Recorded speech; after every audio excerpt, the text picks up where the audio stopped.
Coffee with Jeff. Coffee with Jeff. Coffee with Jeff. Coffee. Well, hello, how are you? My name is Jeff. I'm so glad you could be with me today. So, shrews. What are shrews? I know they're not those things that Shakespeare thought needed taming, that's for sure. And I know that they're the size of little mice. But beyond that, I'm clueless. Well, I went to a site called haveaheart.com and they said, shrews are mammals that bear a close resemblance to mice, with the exception of their long pointed snout. Shrews are primarily outdoor dwellers, although they're not shy about entering homes when seeking food or shelter. Shrew damage can come from gnawing on roots and trees with their razor-sharp teeth to contaminating outdoor food sources with their feces and urine. Yikes. Another thing I learned was this. The extraordinarily high metabolism of shrews requires them to consume as much as 3 times their body weight each day. They eat every 3 to 4 hours to maintain energy and body heat. And shrews are considered the 4th most successful mammalian family in the world. So that part about them eating 3 or 4 times a day and eating 3 times their own body weight, I have to think that has something to do with their size, correct? I mean, if they were the size of small or medium dogs, would that still hold true? I'm not so sure. Anyway, today I'm going to talk about a film that was first shown on Mystery Science Theater 3000 on July 25th, 1992. It was the 1959 American sci-fi horror film, The Killer Shrews. This cinema classic was directed by Ray Kellogg and stars James Best, Ingrid Goude, Ken Curtis, Gordon McLendon, and many other wonderful people. This was the Mystery Science Theater 3000 episode, which begins with Joel giving the bots presents. Both Gypsy and Tom get exciting fun gifts, while Crow gets dress slacks from JCPenney. Crow is a little disappointed, to say the least. Tom rubs it in a little after the commercial break. Then the Mads create a bomb that will cleave the planet into 2, and Joel comes up with Jim Henson Edgar Winter babies. At first break, Joel does a whole Will Rogers thing, much to the bot's horror. Eventually, he goes crazy quoting other notable celebrities. Later, the bots invent a Killer Shrews board game, which has a catchy song to go with it. The game is just like the film, in which nothing happens, and that causes both bots to have a mental breakdown. On next break, Joel plays a bartender, and the bots teach him how to make a complicated drink called the Killer Shrew. One sip and Joel passes out, but Frank seems to really enjoy it. And we finish with the bots dressed as Killer Shrews, and Frank gets an upset tummy due to the Killer Shrews drink. Dr. Forster gives him a little something, an Epicac, to help. All that was left after the Killer Shrews.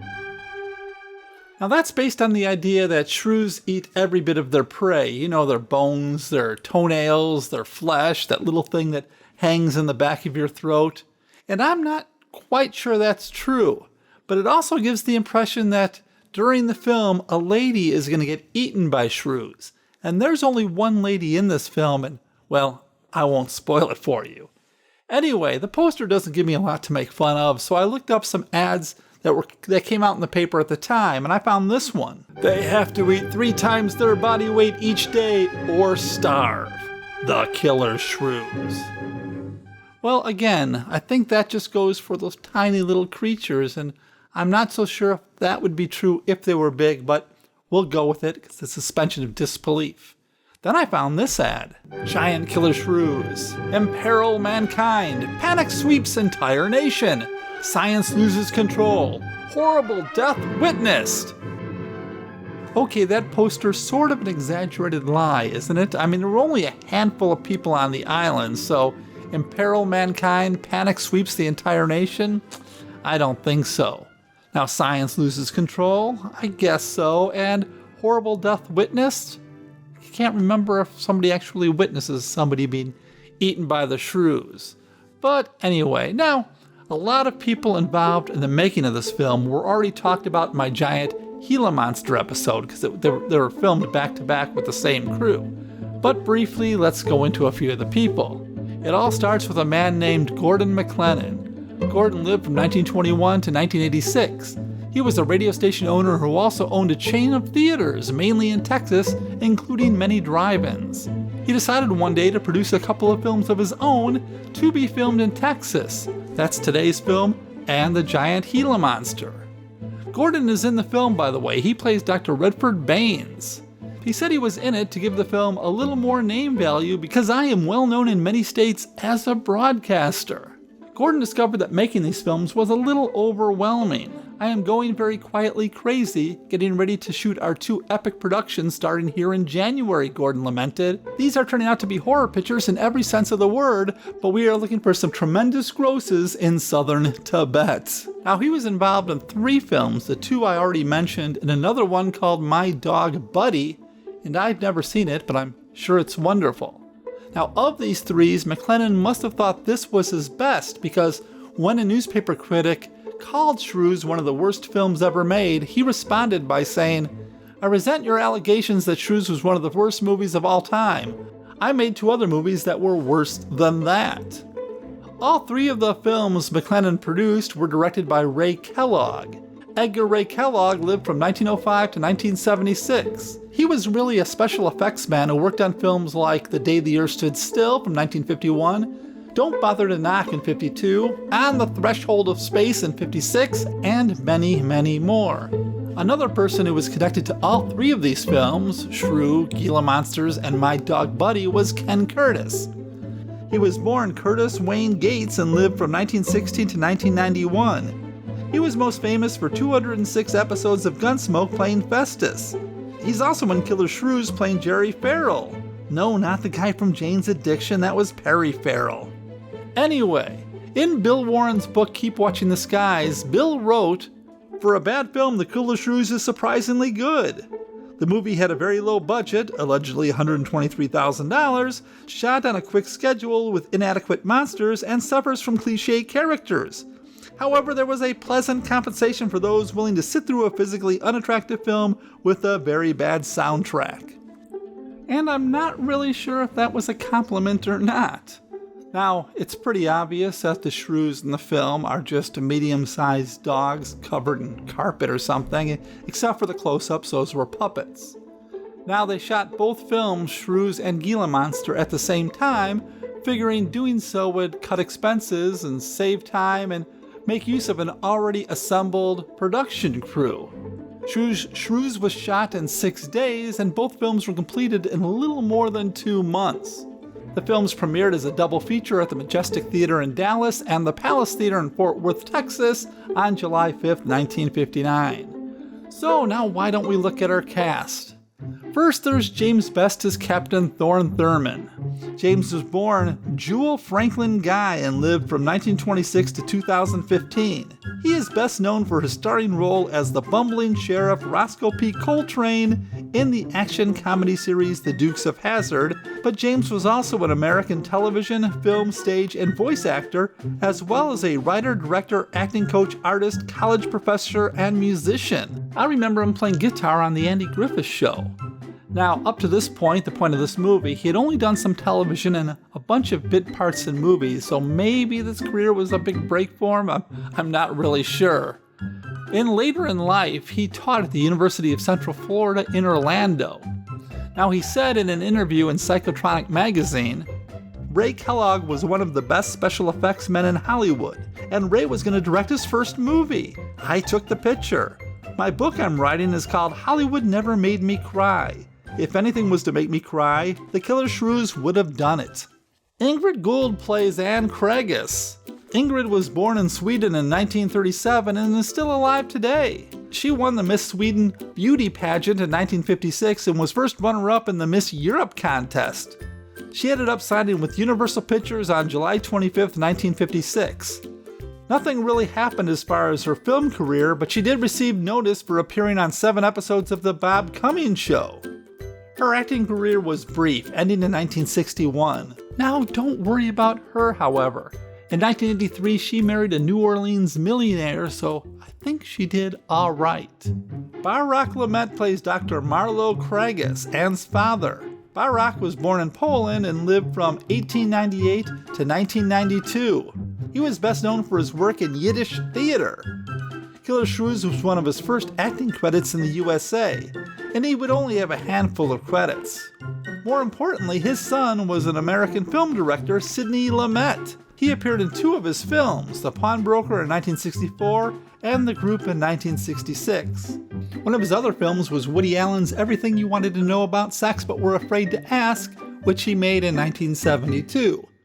Now, we've already talked about Ken Curtis, who played Jerry Farrell, and Gordon McLendon, who plays Dr. Bradford Barnes, so we could move on from them. So lastly, I'll talk about Judge Harry Dupree, who plays Rook Griswold. Henry lived from 1925 to 1994 and was from Dallas, Texas. The only other film he appeared in was My Dog Buddy in 1960.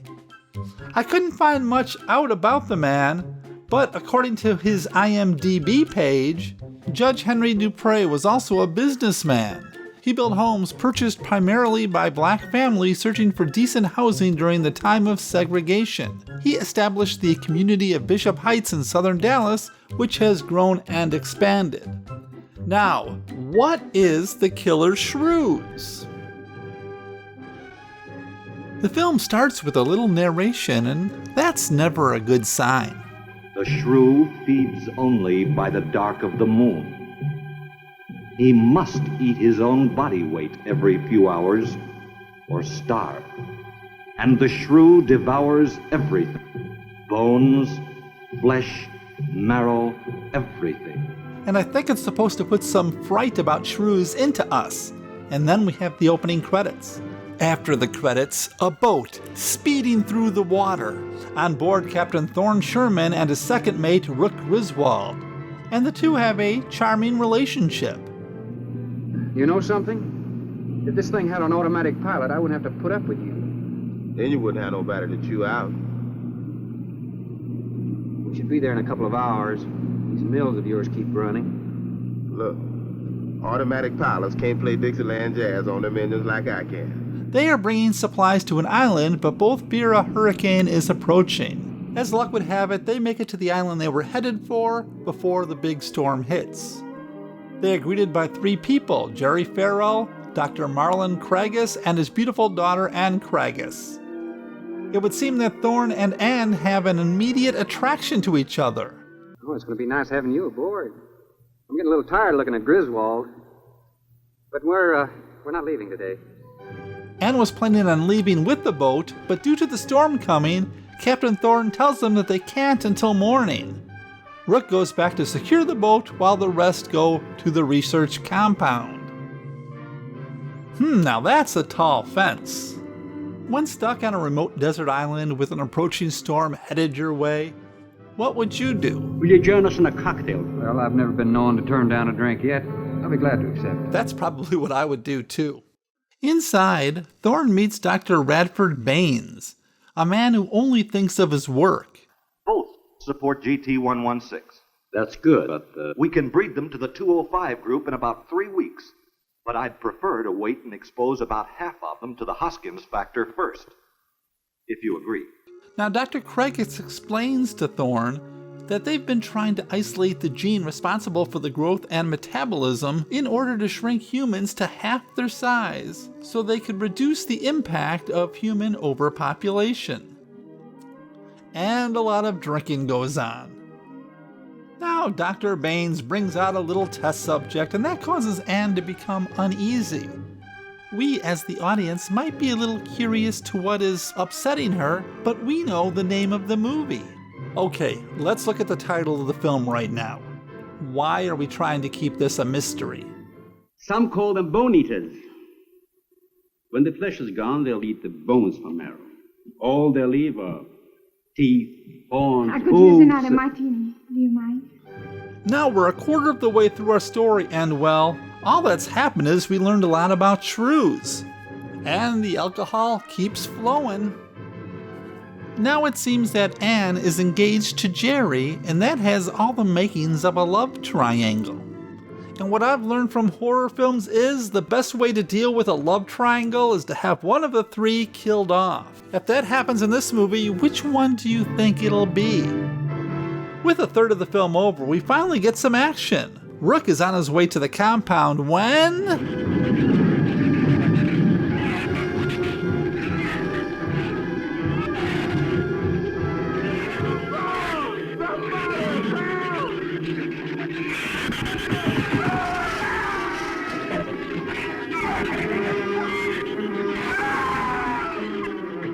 There's an art to making a death look exciting on film, and Ray Kellogg probably could have used a few lessons. Thorne would like to leave now, but Anne is serious about keeping him inside. No one opens that gate at night. Just tell him about the carpet-covered dogs. I mean the shrews. 200 or 300 giant shrews out there. Monsters weighing between 50 and 100 pounds. Oh, okay, she did. And instead of laughing in disbelief, Thorne accepts the situation. That's as big as a full-grown wolf. And what's more, they are beginning to starve. You might as well know the whole story as half of it. Look, we don't need the whole story. There's a lab, there's giant shrews, we get it, and... 6 months ago, we managed to isolate the pack to control in size. Oh, you're gonna tell us anyway? Okay. They continued to grow. They were mutants. But they inherited all the negative characteristics of their breed. And a power failure, of course. And then we get the lighting of candles and lanterns because we needed to see that. The lantern will give you all the light you need. And more talk. I wanted you here tonight. I felt something terrible was going to happen. Well, you still feel the same way about it? Not as much. Not since you're here. I know everything. Look, a bit of action. This might get exciting. When the horses are attacked, Thorne wants to help, but Jerry stops him. And then we're back to more talking. Those things got loose. Any unusual experiment can produce unusual results. I might be wrong here, but these people are probably going to be fighting for their lives very soon. Is all this drinking necessary? Jerry gets drunk because of what's going on with Thorne and Anne. Imagine an intelligent girl like her going for a common sea tramp like him. Now things are getting tense, the storm is raging, and the shrews want in. Quote Betty Davis, fasten your seatbelts, it's going to be a bumpy night. Oh look, a shrew is in the house. Well, that's something. And we get a few minutes of looking. And looking. Looking.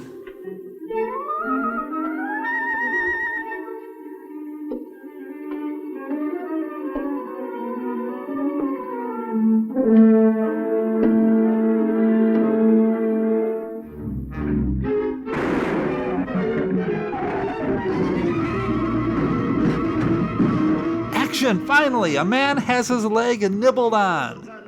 And finally, we get to see a shrew get killed. And in case you're keeping track, that's humans 1, shrews 1. But now that little bite to Mario's knee, it causes his death. Now the shrews are winning 2-1. But that's enough excitement for now. Let's go back to talking. Several weeks ago, I concocted the most virulent poison I could with the materials I had at hand. And we put it out as bait. Mario was killed by poison. Look, I really don't care what killed Mario. I don't need the characters to explain everything to me. Just say the shrew's saliva was toxic and get on with it. I'll believe you. Captain Thorne comes up with a plan and he tells it to Dr. Cragis with everybody else in the room. We'll take the shrew that killed Mario and throw it over the fence and use it for bait. If they show up for it, of course, they'll run for the boats out.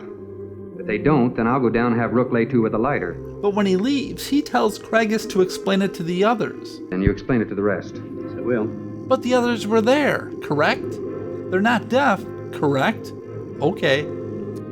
So it's daylight out. Didn't they say earlier that the shrews were nocturnal? Since daylight neither blinds them and they forage only at night. I mean, yesterday before the storm, they were walking around like it ain't no thing.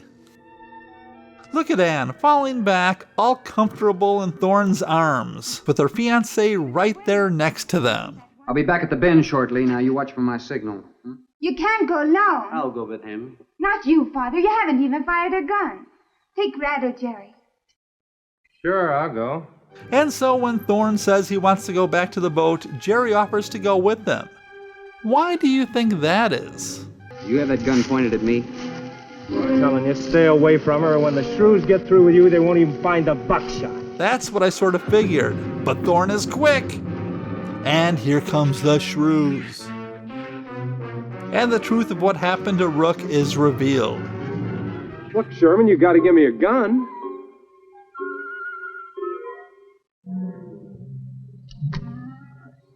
Yeah, let's give a gun to the guy who just had one pointed at our back a moment earlier. What have you... The Shrews are on the move and Jerry gets there first. Bad luck for Thorn.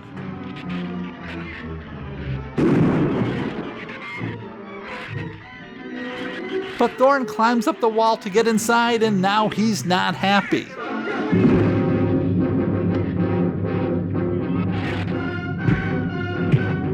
Now with 12 minutes left in the film, we're pretty much back to where we were 45 minutes ago, minus a few characters. I thought the house would be safe through the crisis. How could you expose your own daughter? How could you expose Anne to that? She was going to leave last week, but the boat didn't come. A shrew gets in and Dr. Baines gets bit and he will soon be gone. How did they get in? Through that kitchen window. That rope must be rotten. It got him. And the situation seems a bit too much for Jerry. Shrews are getting in.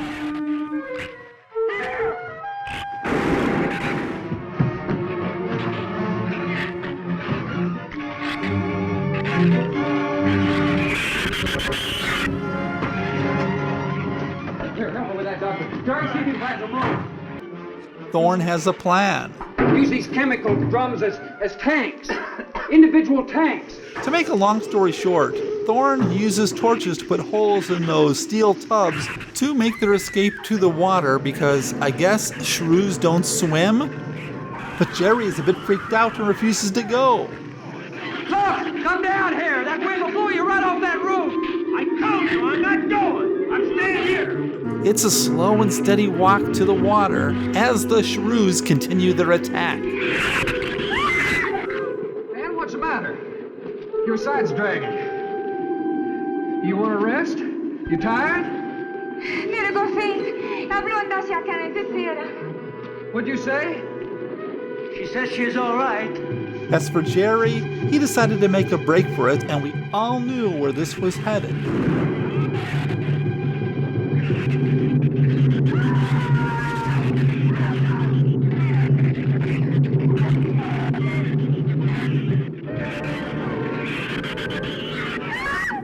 Why was Anne's foot sticking out like that?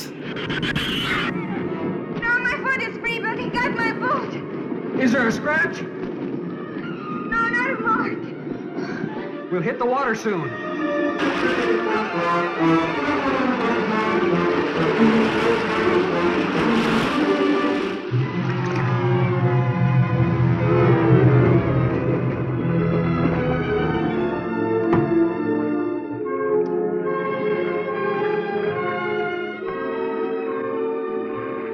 In 24 hours, there'll be one shrew left on the island, and he'll be dead of starvation. An excellent example of overpopulation. Well, you know something, Doctor? What's that? I'm not going to worry about overpopulation just yet.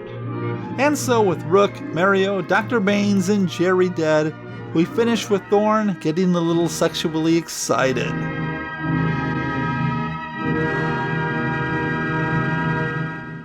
Now, one thing I didn't mention is that Anne had a Swedish accent and her father seemed to have a German accent. And I sort of liked the way they made fun of that during the movie. Aren't you the least bit curious? Don't you wonder about the unusual things around here? The guns, the fence, the shattered windows, my accent, anything? Now, I enjoyed this film, but it could have used a little more action and a little less talky talk, you know. And they could have given Anne something else to do except look concerned and scream. But anyway, I was thinking that this film really needed to start off with a bang, you know? You could have had Captain Thorn and Rook arrived at the island. There's no one there to greet them. And it's getting late, the sun's setting, the storm is approaching, we hear the rumbling in the distance, and then there's things moving in the bushes. They don't know what they are yet, but they start to panic, they start to run, and the thing's moving faster, and we can hear growling, and the thunder's going even louder. Rook, who's, overweight and slow, can't keep up. He gets it. The dogs, the shrews, attack him, And Thorne witnesses it, but there's nothing he can do, so he just takes off running. He gets to the compound, he bangs on it, the shrews are approaching, they let him in just in time. And since we already know that it's Shrews doing the killing, again, from the poster, there could have been that big confrontation, you're responsible for Rook's death. And it's like, no, it wasn't my fault the Shrews got loose. Something along those lines. And since Jerry, they make references to the movie that Jerry's drunkenness helped the Shrews get out, he could have sacrificed himself at the end to save Anne's life. That would have been very traumatic. Instead, we just get a lot of talking. Anyway, whatever. Like I said, I still enjoyed this movie. In 2012, James Best co-wrote and produced a sequel to this movie called Return of the Killer Shrews. I've never seen it, but I'm assuming it's wonderful. And in 2016, there was a remake of this movie, but it was a parody of the original movie. For today's obscure reference from the Mystery Science Theater 3000 episode, we have this. Weasel ripped my flesh. Weasel Ripped My Flesh, of course, was an album by Frank Zappa and the Mothers of Invention that was released in 1970, and Frank was the man. Anyway, I want to thank you for joining me today, I really do. In 2 weeks, I'll be doing the 1959 or 1960 Italian-French epic fantasy film, Hercules Unchained, starring the one and only Steve Reeves. I hope you will join me for that. Anyway, I gotta go because it's nice out and I've got a yard that needs tending, so I want you to take care, stay healthy, and join me in 2 weeks. Bye-bye.